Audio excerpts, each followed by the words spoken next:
This is a clip from the Cannon podcast. To hear the full episode and get access to exclusive benefits, head over to patreon.com/thecannonpod and sign up for just £3 a month. I think that our captain has had a difficult start to the season, and I think that he's actually changed his playstyle quite a bit. I think what I'm seeing from him, and everybody can see, there's a brilliant graph that talked about the attacking sequences of all our players, and it kind of broke down the sequences of build-up actions, it broke down the sequences of chance creation, and it broke down the sequences of shots as it pertained to the total attacking influence. And one thing that you saw, Bukayo Saka, the beautiful poster boy that he is, completely equivalent in every single section. This boy is a threat, no matter where he is on the pitch.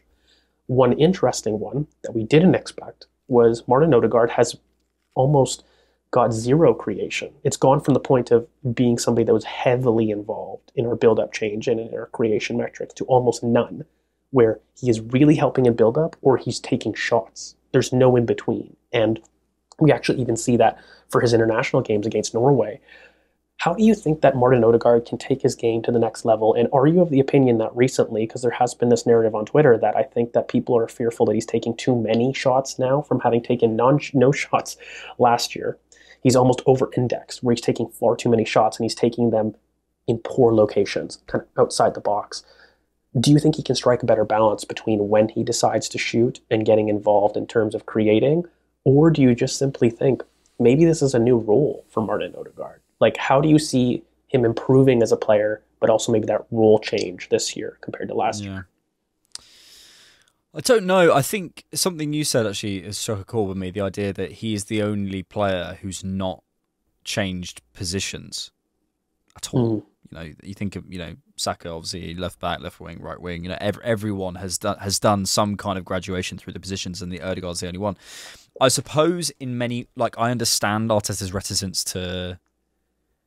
Am I correct in thinking there was a Europa game last season where he played left 8? There was maybe one game or something. He did play against Palace, against Gallagher, and had a really bad time. Yeah. Time. I think I understand Arteta's reticence, but in terms of he's really basically not moved from that position. I think in terms of Ødegaard taking his game to the next level, I think in terms of output, he's kind of there. If you I think what was it, 22 goals and assists last season. If my number 8, who has the role that he has, is giving me 22, 25 goals and assists, I'm pretty happy. That's KDB numbers. I'm pretty happy with that. I don't think there's much improvement there. So the one thing that I will say is I feel like Ødegaard has the capacity for every game to flow through him. I think he has the capacity to run the show, and I think at the moment he defers a little bit too much, in my opinion. I think sometimes it's a simplistic and not what I'm saying way of saying this is he doesn't, take the game by the scruff of the neck. What I mean is I think sometimes he defers, he has the capacity to do it, but defers too much to other people. And I think sometimes I not necessarily want him to take more shots, but I'd like him to drop deeper a little bit sometimes and take the ball and go, right, this is what we're doing now.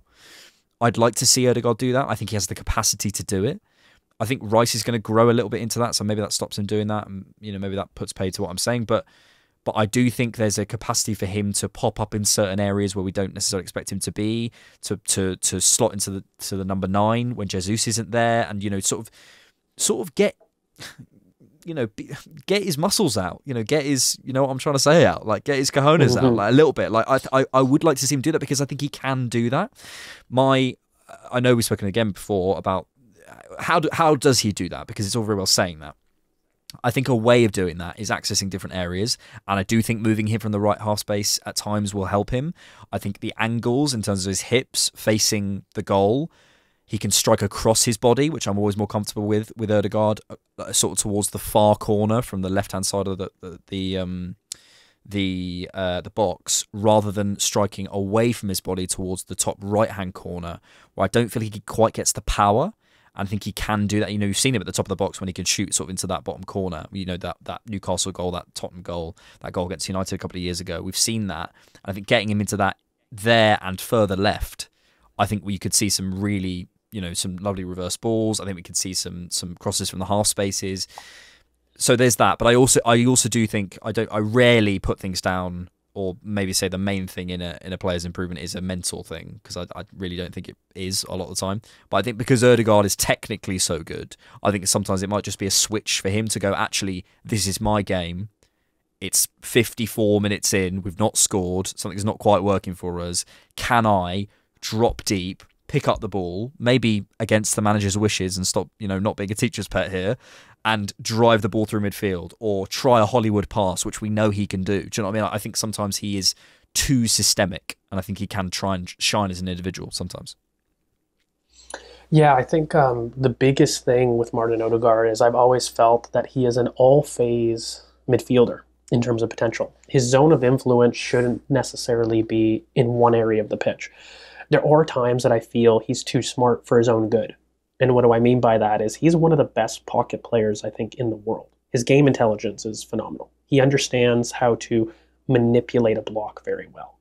I do find there are times that I just feel he overcomplicates his thought process, that he can't quite decide about where he wants to be. And one of his best qualities is when he's got an idea about where the space is, he executes it brilliantly. Yep. The tempo of pass is always brilliant.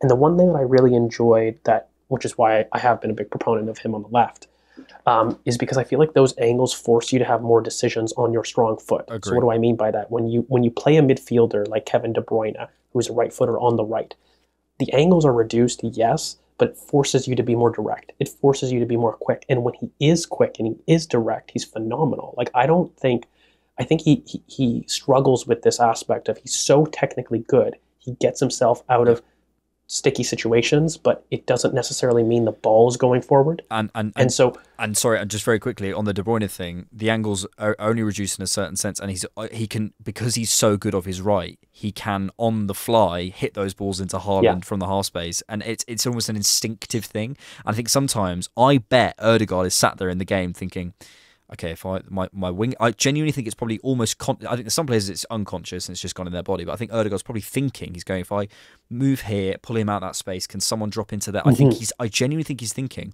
and I just think sometimes, mate, just have a go. Just try that pass, or just go get the ball and smash into someone. Not to sound like Roy Keane, but I think he has the capacity to do it, to be that all phases midfielder that you mentioned.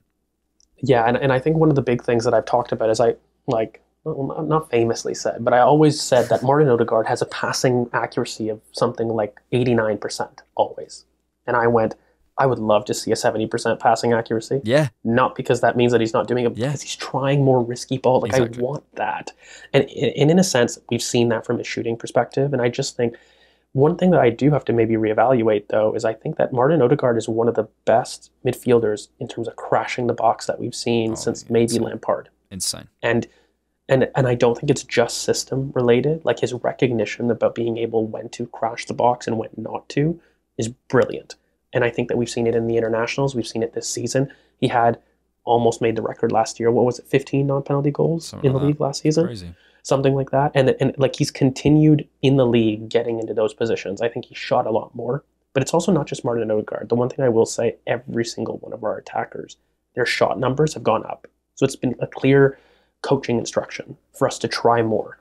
I think the biggest thing to upgrade from Martin Ødegaard, in my opinion, is less insistence about where he needs to be. I want him to be more direct. I want him to continue to release early, but I also would like him to kind of access the half spaces a lot more than what he does. One of the brilliant things when we bring up a Kevin De Bruyne, our team lacks half space creation. If we're talking about a team that struggles to access through the center of the pitch, I don't want to ask Martin Ødegaard to become a runner. Yeah. That's not him. So why am I going to critique him for something that is not his game? I look at Zinchenko, by the way, in that Everton game, and I go, I would really like Martin Ødegaard to have that many touches. I would really like the team to flow through him. And right now, he's not being flown through. He's finishing. That's my feeling. That's my feeling as well. Because he has the skill to do it. He has the skill to do it. And then I'm thinking to myself, but hold on, like, he's doing good, but that's not him. Like, we have other profiles that can finish. Like, if I'm talking about what I think can maximize Martin Ødegaard, I want him in charge of our tempo. I want him in charge of how we attack, the tempo that we attack at, and who we attack at when. Right now, that's not going through him. And That's the one thing that I think I would like to see a return to, because I think that's really what maximizes his skill set. But all in all, it's not just Martin Ødegaard that we want to talk about. Speaking of half-space crossing, because we have to talk about your horrific treatment of Fabio Vieira and how you hate him. It's an intervention. Thanks for checking out the Cannon Podcast. To get full episodes and access to exclusive benefits, head over to patreon.com/thecannonpod and sign up for just £3 a month.